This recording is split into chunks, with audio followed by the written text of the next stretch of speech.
I'm Danny Flexen. Welcome to the latest edition of SecondsOut FLEXpectations. I'm here every Thursday at 4:30 p.m. to talk about the boxing action to come over the weekend.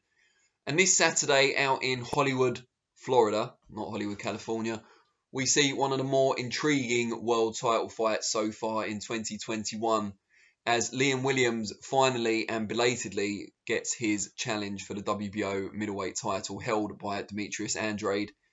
This fight's been talked about for a long time. Purse bids were out for ages as well. And finally, it's going to happen on Saturday night. And Liam Williams absolutely can't wait, chomping at the bit to get out there and mix it with a man that he's been targeting for at least 18 months now, I think. And I've not seen for a long time both fighters in a world title fight be so underrated and disrespected on social media as these two have. It seems a real polarizing contest in that you either think Liam Williams has got no chance, he's a domestic level operator who's been promoted beyond his ability, or you think Andrade's a bit of a fraud, fought no one particularly good, and he's ripe for the picking.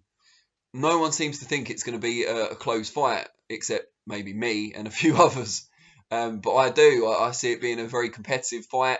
I think they're very well matched, very different styles, of course. Let's start off with Williams.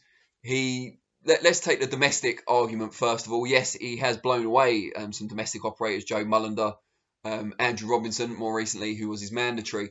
When he first joined Dominic Ingle as a trainer after those two defeats to Liam Smith quite a while ago now, Dominic Ingle said then he wanted Liam Williams to take pretty much any fight that was presented to him, regardless of opposition, regardless of the purse on offer, because he felt that Williams, especially adapting to a new style, working under Ingle, would really benefit from being more active. And that he did, and that's the reason why initially he moved up to middleweight from super welter. That wasn't part of a grand plan. The opportunity came up to fight for that British title against Mark Heffron, and then it looked really good doing it and stayed there because the bigger fights and the promise of more activity was at 160 pounds. Now, I would say he hasn't just fought domestic opposition. He blasted out Kareem Archer, solid European level fighter who'd taken big puncher David Lemieux the distance in his previous fight. So that was a very impressive result. Williams looked great in that one.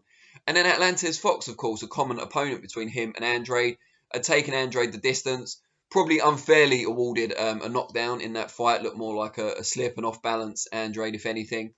But still, a proven kind of guy who mixed at that top level, albeit, well beaten, it's fair to say, by Andrade. Won a couple of rounds.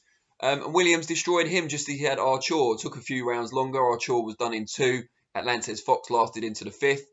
And he's come back with a couple of fights since. Won a win, won a no contest that ended early. But a good fighter and also a tall, rangy fighter, which kind of helps to prepare Williams for the physical disadvantages he'll face in Andrade. Obviously, Andrade's a much better fighter than Atlantes Fox. He's slick. His timing's really good. Throws punches from unorthodox angles, which makes it difficult to predict and to avoid his shots. Just a very good fighter. Boxing IQ's very good as well. And experienced. He's had a lot of world title fights, albeit against relatively undemanding opposition, it's fair to say. As well as Atlantes Fox, that came before he won the world title at his second weight at middle. He previously reigned at super welter. After that, Andrade beat Mathieu Seletsky, Luke Keeler, won a vacant title at middle as well after the fight with Billy Joe Saunders, as we know, fell through at late notice. So he's not really been in against the cream of the crop at 160 pounds. He's not rated by many people as the best fighter at the weight, albeit a long-reigning and unbeaten world champion. For me, his best form seemed to come around 2016-17, that time when he was destroying a very credible contender in Willie Nelson. Dropped him, I think, 4 times on the way to a stoppage win. And went out to Germany to get a deserved split decision over Jack Colquier, who's, again, a very, creditable, solid European/fringe world level fighter. And he did it on away ground and he did it impressively. So he's obviously got the mental strength as well. But since then, he hasn't fought great opposition, and they say iron sharpens iron, but also he hasn't been particularly active. The fight with Williams will be his first in well over a year. We haven't seen him out, despite rumours of him taking a tune-up above the weight, 168 maybe, super middle, testing the water there. That never happened in the end. And he'll be waiting around. How motivated will he be? He might see this as just another routine defence, like the likes of Seletsky and Keeler, who he breezed past pretty much. Whereas Williams will be super motivated. It's his first shot at world title since those defeats to Liam Smith. The first, when he was pulled out because of a cut, even though he looked to be winning on the cards. And the second one, a fair and but still close points defeat. And no disgrace to that, Liam Williams, world champion, of course, and still a very active, very enthusiastic, determined fighter looking to get back to his previous position. So yeah, Williams is highly motivated. Not sure so much about Andrade. It is on a Matchroom USA show. They promote Andrade, of course. So Williams has got that to contend with, going on to his rival show, albeit, with no fans as far as I know, or, limited fans, if anything. So it's a really intriguing stylistic matchup. Williams has evolved into a very intelligent box puncher. He can come forward, he can fight off the back foot. But what we do know is that when he has an opponent hurt, he can be a ruthless finisher. Now, Andrade has never been seriously hurt, but he has been dropped by Vanes Martirosyan earlier in his career.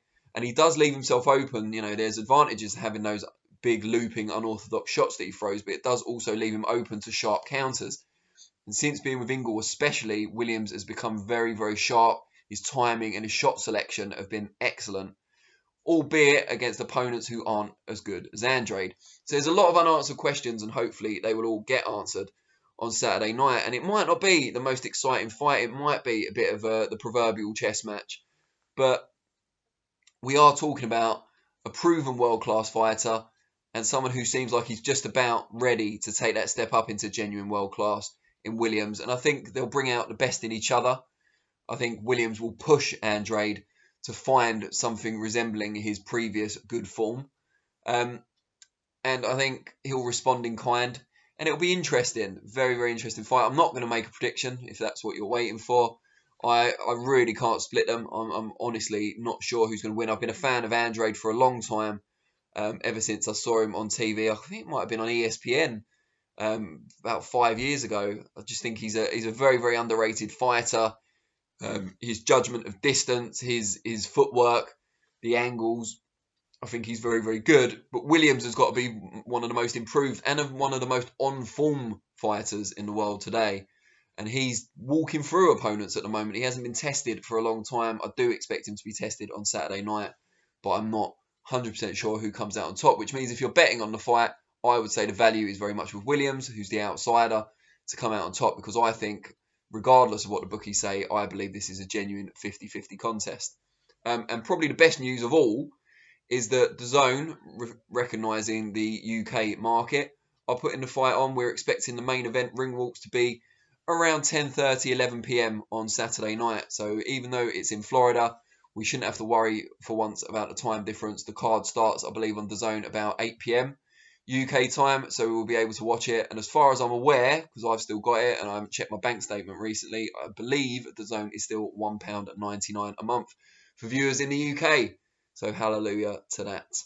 I want to know from you guys, because I am sitting on the fence. I've got splinters, but you guys, I'm sure, will be happy to stick your head above the parapet.